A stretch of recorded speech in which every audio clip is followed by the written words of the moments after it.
내가 오순절까지 에베소에 머물려 함은 내게 광대하고 유효한 문이 열렸으나 대적하는 자가 많음이라. 아멘. 맞죠? 네.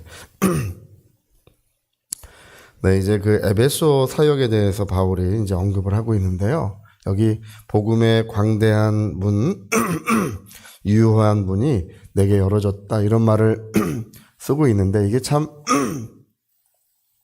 이 모든 것이 하나님의 때가 있고 우리가 기도한 것에 대한 하나님의 응답의 시간이 있다는 것을, 이런 걸 보면 알 수 있습니다.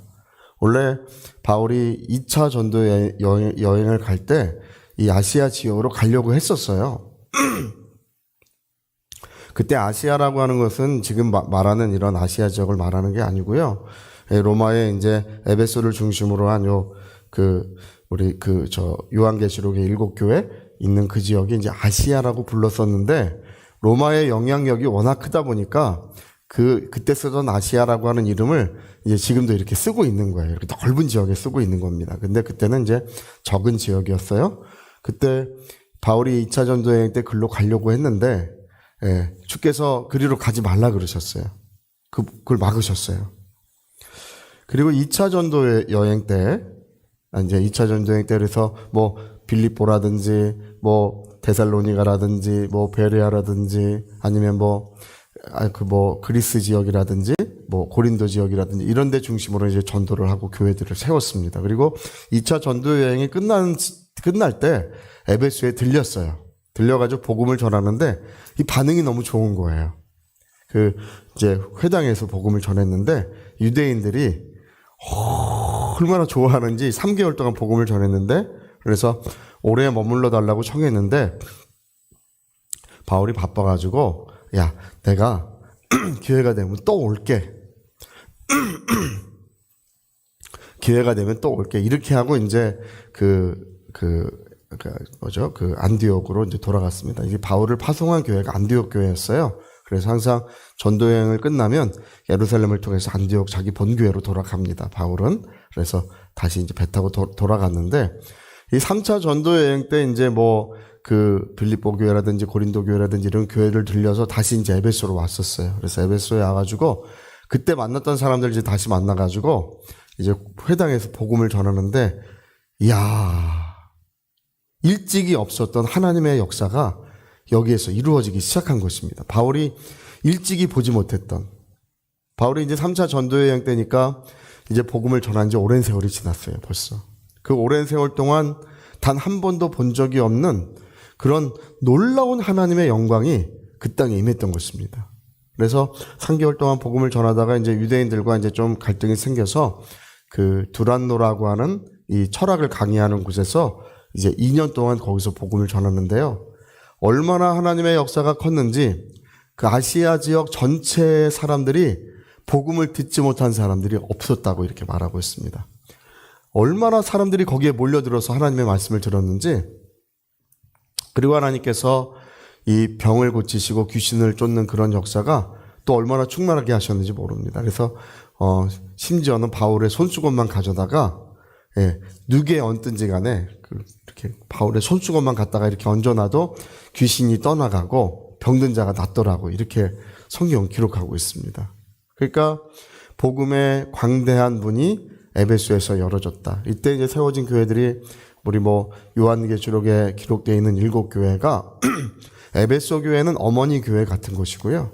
7교회가 그때 세워졌습니다. 그날에 있었던 그 2년 동안 있었던 하나님의 영광의 역사가 얼마나 컸는지요. 이 에베소 지역은 그로부터 한 500년, 600년간 전 세계의 복음의 빛을 비추는 하나님의 그 등불로서, 위대한 교회로서 그렇게 쓰임을 받습니다. 이 에베소 교회의 이제 두 번째 목사님이 이제 디모데가 두 번째 목사님이셨고요. 그 다음에 세 번째 목사님이 사도 요한이셨어요. 바울이 순교한 이후, AD 70년 예루살렘이 멸망한 이후에 사도 요한이 여기 이제 목사님으로 이제 부임을 하셔가지고, 여기서 하나님의 말씀을 가르쳤습니다. 그래서 에베소 교회는 바울이 세웠고 사도 요한이 양육해서 그 교회의 수준이 영적 수준이 어마어마했습니다. 여러분 에베소서 읽어보셨습니까? 에베소서 지금 한국교회 에베소서 이해하는 성도들이 몇 없습니다. 극히 드뭅니다. 여러분 요한복음 읽어보셨습니까? 요한복음 잘 아시는 것 같잖아요. 요한복음 이해하는 사람들 몇 없습니다. 그게 무슨 얘기인지 다들 잘 몰라요. 그냥 은혜롭구나 이렇게 말씀에 은혜 받고 그러지만 요한복음과 에베소서는 똑같은 내용을 기록하고 있습니다. 그러니까 지금 그때 당시에 그렇게 눈부시고 그렇게 아름답고 그렇게 영광스러운 교회를 하나님께서는 바울과 사도 요한을 통해서 그 에베소 지역에 세우셨던 것입니다. 그래서 이제 고대에 그 하나님의 역사를 이루는 그 역사는 예루살렘 교회는 이제 AD 70년경에 다 망했고요. 그 다음에 이제 안디옥 교회가 세계 선교의 오랜 세월 동안 중심지였고, 그 다음에 이 에베소 교회가 중심지였습니다. 그러니까 그 나라에 있었던 하나님의 영광은 오랜 세월 동안 끊임없는 하나님의 은혜의 역사로 그 지역을 계속해서 비추고 밝혀주셨던 것입니다. 오늘 여러분 이런 얘기예요. 부흥회 때 내가 은혜 받았는데 근데 그땐 은혜 받았는데 내 그 은혜를 유지하지 못했어, 이런 말씀 하시는 분들이 있어요. 그렇지 않습니다. 은혜 받으셨잖아요. 그러면 그게 끊임없이 그 사람의 삶 속에 뭔가 작용을 하게 돼 있어요. 없어지지 않습니다. 은혜 안 받으면 어떡하실라 그래요? 네? 은혜 안 받으시면. 우리가 새벽에 말씀을 나누고 이렇게 기도할 때 어느 날에는 하나님께서 마음을 뜨겁게 하시고 위로하시는 날이 있어요. 그런 은혜의 역사는요, 그의 삶 속에 끊임없이 어떤 작용을 하게 돼 있어요. 그걸로 끝나는 법이 없어요. 여러분 오늘 우리 하나님은 살아계시고 이곳에 우리 하나님이 계시는 줄로 믿습니다. 그 하나님께서 주시는 은혜라는 것은 이게 그냥 이렇게 단순히 떡 하나 주시는 걸로 끝나는 법이 없고 끊임없이 밀려오는 파도와 같이 계속해서 어떤 작용을 하고 있다는 것을 이제 우리가 이런 말씀을 읽으면 알 수 있습니다. 하나님의 응답의 때가 있구나. 하나님이 역사하시는 때가 있구나. 그리고 그 하나님의 은혜의 때, 응답의 때가 돼서 하나님의 은혜가 우리에게 주어지면 그것은 끊임없이 그의 삶 속에 하나님의 귀한 열매를 나타내고 그런 은혜의 파고를 나타내고 무엇인가 작용을 하게 된다는 사실을 우린 그걸 깨닫게 되는 것입니다. 제가 이제 기도하고 있는 것은 그런 것입니다. 우리 한국 교회가 침체에 빠졌다는 등 교회 인원이 줄어간다는 등 별 얘기들이 많습니다. 앞으로 교회 전망이 어둡다는 등 별 얘기 많지만 여러분 오늘 여기 성경에 말씀하는 것이 무엇입니까? 하나님께서 하시는 것입니다. 사람이 하는 일이 아니에요.